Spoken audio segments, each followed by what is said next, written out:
Hey there guys, and welcome back to the channel. Thanks so much for being here and chilling out as we talk about some movie news. I hope you all had a fantastic weekend, whatever it was that you got up to. But we're here to talk about the Sony Spider-Man spin-off universe. And it looks like Kraven the Hunter has just finished its box office run and has come in at under $60 million.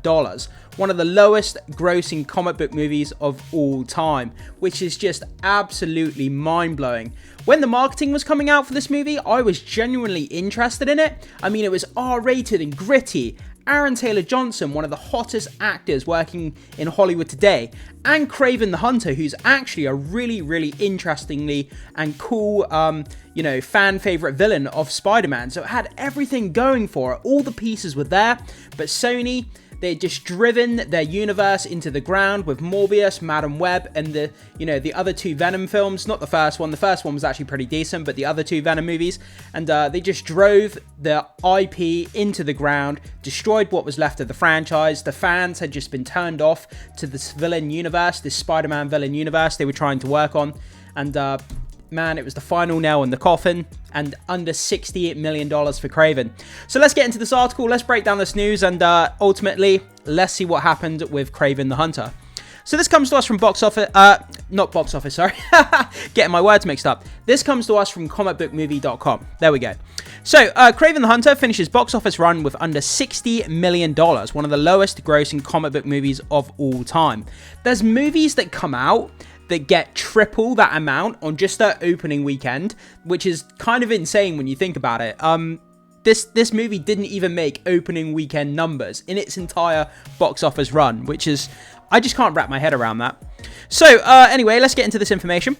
So, Sony Pictures' Kraven the Hunter is now available on digital platforms, and its final box office numbers are in.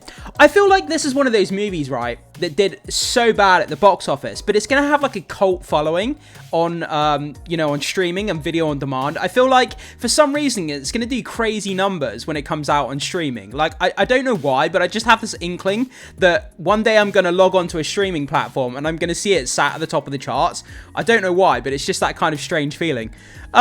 Anyway, the studio's latest Spider-Man spin-off universe movie took in just $59 million worldwide over the course of its box office run. While this doesn't put it on the same level as something like 20th Century Fox's The New Mutants, which came in at just over $20 million, for example, factoring in Kraven's budget, which was reportedly over $150 million, and the length of the time in theaters marks it as one of the lowest grossing superhero movies of all time. Even the much-aligned Madam Web managed to gross $100 million. Can you even, imagine that as one of the accolades in your acting career? That you made a movie and Madam Web managed to beat your box office of your movie. I was in a movie that made less money than Madam Web. Like, that's really not an accolade that many actors want to remember. But I mean, Aaron Taylor-Johnson, man, even though he was in this movie and it bombed into oblivion, he's got a lot of good stuff coming up on his plate. He's in the new reboot of the 28 Days Later franchise in 28 Years Later. That movie looks insane. So I think Aaron Taylor-Johnson, I don't think this is going to have a knock-on effect to his career in any way, shape, or form. I think after 28 Years Later comes out and everybody raves about how good that movie is, it looks good, so I'm hoping it's good. But if it is good, his career's not going to be affected by this Kraven the Hunter issue by any means, I don't think. So, Kraven's failure may have effectively served as the final nail in the coffin for these Spider-Man-less Spider-Man spin-offs, but there may be life in the Spider-Man spin-off universe yet. Deadline recently reported that Sony is taking a misfire very seriously and has a reset in store. Okay, wow, that's really interesting. So Deadline recently reported that Sony is taking this misfire very seriously. If you make a movie for $150 million and it makes less than 60, then of course you have to take it seriously, and has a reset in store. I mean, you've only had 3 movies though, really. Well, I guess if you include the Venom movies as well, but I always see the Venom movies as a separate thing from Morbius, Madam Web, and Kraven. I see those 3 as separate from the Venom movies, but I guess we can include them all. But yeah, I mean, is it really worth a reset? I mean, I guess it is. There's nothing really to salvage here. I mean, this is the question, isn't it? I mean, do they try and salvage it? Do they reboot it? Do they continue as they are? I mean, it'd be interesting to see how Sony kind of moves forward from what's happened here. So we're not sure what this means for the projects that were either already in development or being discussed. Agent Venom, Sinister Six movie, but wouldn't be at all surprised if the studio went back to the drawing board and scrapped any ideas that they may have been in place. Is a franchise focused on Spider-Man characters without the iconic wall crawler something even worth attempting to salvage? Many fans would say no, but there's no denying the success of Venom trilogy. The Last Dance was the worst box office performer of the three, but still made a lot more than Morbius and Madam Web. Yeah, I mean, I'm squarely in the camp that you can make a Spider-Man villain movie without Spider-Man. We've seen it done, like the first Venom movie made nearly $900 million because that movie was pretty decent. People enjoyed it. Spider-Man wasn't in it, and it still made nearly $900 million. We've just had a Penguin series come out on HBO, which was incredible. Penguin without the Batman. So you can make villain content, whether it's a TV show or movies, without having the, without having the hero to the villain in the content.